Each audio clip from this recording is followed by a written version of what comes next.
Hi, this is Manishka Jessica, host of Luco T Podcast. Thank you for tuning into Luco T Podcast. Thank you for listening to me. Thank you for your time. Thank you for being the audience of Luco T Podcast. And thank you for subscribing to this channel.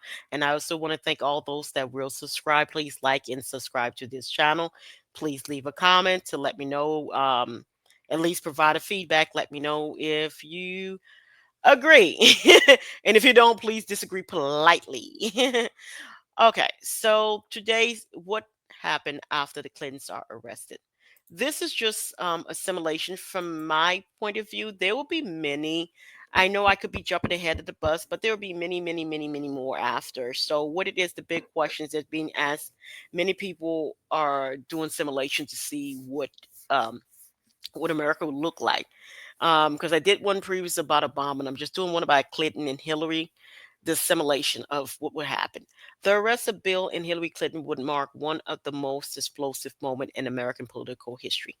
The immediate aftermath would be chaos. Of course, every sphere of society, government and media, law enforcement would move swiftly to bring them into custody. Following formal charges, would likely relate to long-standing allegation, whether corruption, obstruction, or something more severe. This would not be a simple procedure arrest. It would reverberate across the nation like a political earthquake. The sheer shock of seeing two such powerful figures detained would fuel intense media coverage, endless punditry, fierce public debate. No figure in recent memory has commanded such attention or controversy. So the atmosphere will be electric with attention, with tension and uncertainty. One in, Once in custody, Clinton would face formal indictment and arrangement with prosecutor eager to build a case that could stand in court, despite the heavy weight behind their defense. The legal team on both sides would enter a brutal battle of wills, strategy, courtroom maneuver. Expect motion to delay, suppress evidence, or discredit witness, but also aggressive prosecution seeking to establish a precedent for holding even the highest official accountable. The legal drama would unfold on multiple fronts, including potential congressional hearing and investigation designed to deepen the inquiry. The judicial process would be slow, complex, and fiercely contested, but it would set a tone for reckoning that many believe impossible just years early. Politically, the Democrat Party would face a crisis of survival. The Clintons, long considered political loyalty within the party, would become a liability overnight. Some party leaders would attempt damage control by publicly expressing cautious support or denial, while others would seek to quietly distance themselves. The internal fracture within the party would widen, exposing the deep fracture between loyalists and reform, demanding accountability. The arrest would energize the Republic opposition and conservative media, who would push a relentless narrative of corruption and betrayal. Meanwhile, the moderate voters and independents watch closely, many disillusioned or enraged by the unfolding spectacle. The arrest would shake the party to its core, threaten its unity and electoral prospect for years to come. Public relationship would be deeply polarized, as if of, often the case. With high political events, supporters of the Clinton would decry the arrest as a politically motivated coup, a vendetta by enemies seeking to destroy two of the most prominent Democrat figures in history. Protests and allies, protests and rallies, both for, against, and for the Clintons would erupt nationwide. Some devolving into violence of clash with law enforcement. Social media will become a battleground of narrative, disinformation, raw emotion, amplifying division across the country. The arrest would also trigger controversy about justice, privilege, and accountability, forcing Americans to confront the uncomfortable question about their political system and the rule of law. At the same time, investigation would not stop at the Clinton himself. The prosecution would widen the net, scrutinize associate donors network connected to them. This could lead to further arrest, indictment, conviction, political operative, business figure entwined in the same alleged scheme. The unfolding scandal would expose a broader web of corruption, influence pattern that has long been whispered about but barely proven in court. Each new revelation would deepen the public's sense of crisis and distrust toward the institution once thought untouchable. The legal political fallout would ripple far beyond the initial arrest, reshaping the landscape of American power. The Clinton legal defense would be a multi front effort involving high power attorney, media spin doctors, political strategists. And I'm going to add this into not just that, you're going to have independent spin doctors that will be on YouTube, Patreon, TikTok, X, Instagram, wherever the hell you can find them, if it's social media. You're going to have some influencers that are going to jump on board at the last moment, to be honest with you. Because when this go hot, you're going to have a lot of people that's just going to come into it at the last moment, act like they've been here. So what's going on here? There are a lot of people just laying down the foundation for this. So right now, if you're hearing this, everyone is talking about this, you're gonna think that they're crazy. Like, what the fudge are they talking about? But within a couple months, it's gonna start making sense. Within a year or two, they're not gonna seem crazy. So within 3 or 4 years ago, oh my goodness, I was getting a warning of what to come. Okay. So they would launch a full-scale campaign to frame the arrest as miscarriage of justice, using every tool available from courtroom arrangement to social media influence, expert appeal to motion claims of bias, an attempt to discredit prosecutors, investigators simultaneously. They would seek to negotiate deals behind closed door, aiming to reduce charges or secure latency. Their resource and network would make them formidable adversary, but the public patience and court of public opinion might be limited. The Clinton might fiercely be the challenge would rather the political course of their arrest would be contained. Security concern would be paramount throughout this entire process, given their former role and the intense emotions surrounding their arrest. Officials would deploy significant protective details. Law enforcement agency would prepare for potential threats, including violent protests, assassination attempt, or attempt to free them by extremist group. The spectacle of former president and custody would also inflame international tension or embroil domestic terrorists.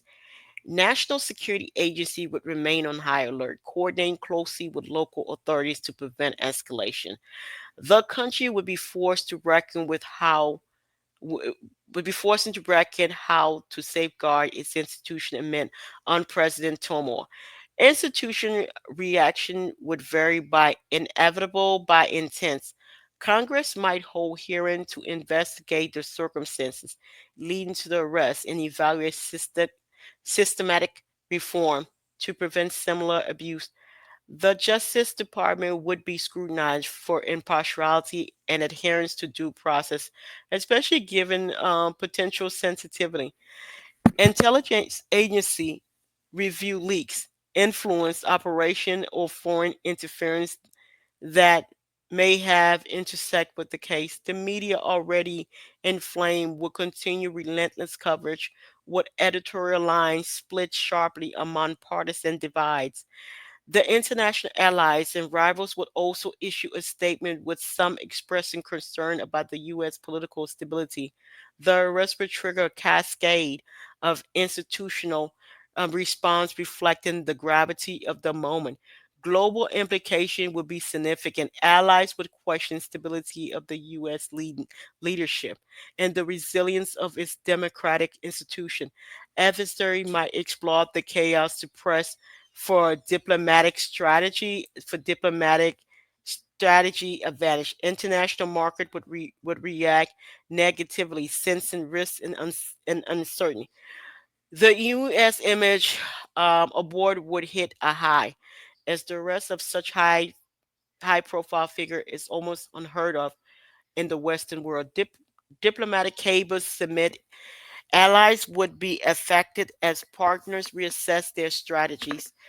The arrest would resonate far beyond the American border, illustrating how domestic politic crisis can have global repercussion in an interconnected world. Ultimately, the arrest of Bill and Hillary Clinton would mark a watershed moment in American history, a brutal reckoning with the political corruption and power. It would explore raw fault lines and the country political, legal, social fabric, forcing re-examination of justice, accountability, and government. Whether the procedure result in conviction, acquittal, or political compromise, the strain of the arrest will linger on for decades. The American people would be left to grapple with the consequences, the cost of their leadership and action, and the fragile nature of their democracy would be the moment that very few people would forget. A chapter in the history defined by shock, division, and harsh, brutal demand truth. So what I'm saying here is that this is just one. This is just my version of it. You will end up getting many versions. Maybe they're worded differently. Maybe the system will see it differently. So as we can see here, there would definitely be division. Hold on for 1 second. Let me get some water. There was a lot of talking. I'm like, oh, water. Mm. Oh, that tastes good. I'm like, oh, I'm posh.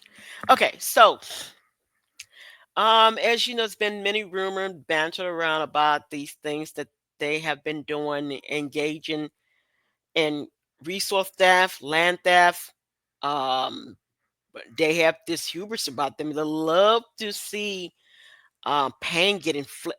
I don't know. They have to think about. I think it's disrespectful when people go into other people's territory and go in there like gangster mafioso, bring the goons in there to just whack the people upside the head and to take their stuff from them and then turn around and spin it and make it look like it's the victim who's at fault, as you know damn well massive gang banging DP and a female. I mean, it's really sick what goes on here, you know.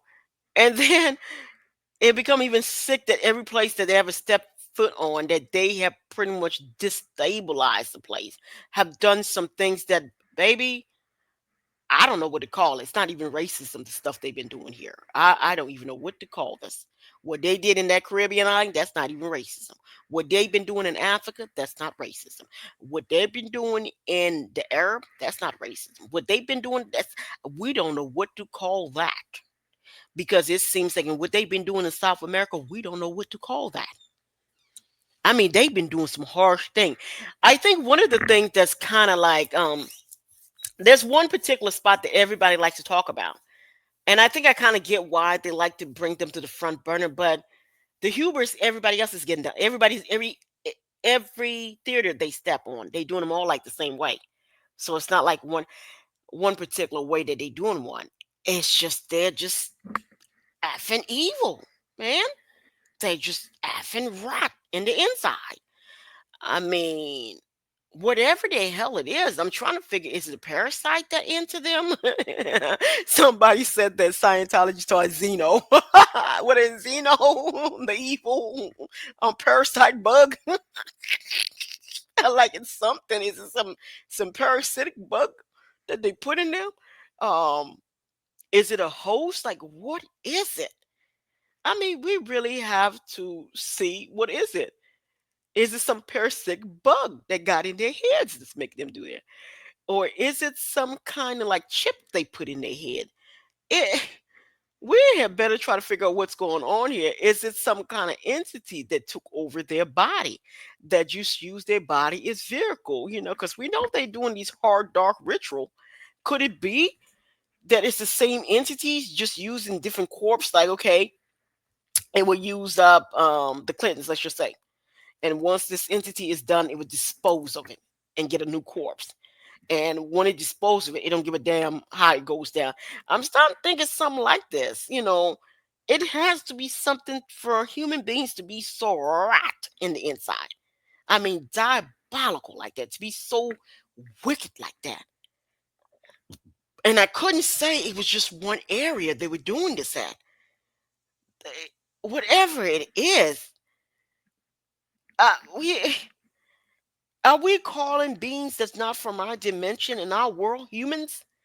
Because the only way this stuff can keep going on, the only way I can explain is that they would have to be from another dimension. They have to be off-worlders. Because I don't believe somebody from my dimension could be that hateful to other human beings. I don't believe somebody from our dimension could be inflicting this much pain. I like, what goddamn contract did these people get in? Yo, we're gonna get down to the bottom of this on this plan. We're gonna figure out what's going on because this is very concerning to us. It's kind of frustrating because I don't know. It really is frustrating just to know that human beings can do this to each other, and just to know that we have people that are actively destroying homelands, water supply, burning down trees, burning people homes down, killing people, essaying the little ones, spreading diseases like it's cookies, like they're passing out cookies, uh, sterilizing people. Yeah, sterilizing people like it's nothing. There's a lot of people that's been sterilized on this planet for no reason. Like there was mass sterilization that went on in India with the Indians. Mass sterilization. Mass sterilization went on in the continent of Africa. Mass sterilization went on in South America. Shoot. We're going to have a problem with producing children in the future because we're being depleted either via war. We're being depleted by sterilization. We're being depleted because a lot of the kids now, they deliberately put stuff in them that make them unable to really go on to have kids. So we're looking at a human race that's being systematically destroyed and wiped off the face of earth. My thing is we need to find out why. Why are they doing these things? There's questions that have never been asked. Why? I don't believe they're from this dimension. They may not be from our planet. There has to be a good, legit reason why we have beings that hate whatever is from here with a passion. And then the insane thing is they come in all persuasion. I have this wild conspiracy theory. I'm like, maybe there was a planet that these creatures come from, these hateful little creatures, and they crawl their way into our dimension. Oh, they came from another dimension that's dying, and they need a new dimension. But here they are, unbeknown to them, they're doing the same thing again. Just like they destroyed theirs, they're destroying us. They destroying our dimension. But unlike there, we won't let them destroy our dimension. We're like, y'all gonna have to take y'all ass somewhere else with this nonsense. Go back to y'all dimension where y'all effed it up. Or go back to y'all planet that y'all effed up. Get off this. But anyway, thank you so much for listening to Luco T Podcast. Thank you for listening to me. Thank you for your time. Thank you for being in the audience today. And thank you for subscribing to this channel. And I want to thank all those that will subscribe. Thank you. Have a great day. Remember to be kind to each other. And remember to be kind to each other. I believe the human race will win. We will win in this dimension. Thank you. Bye.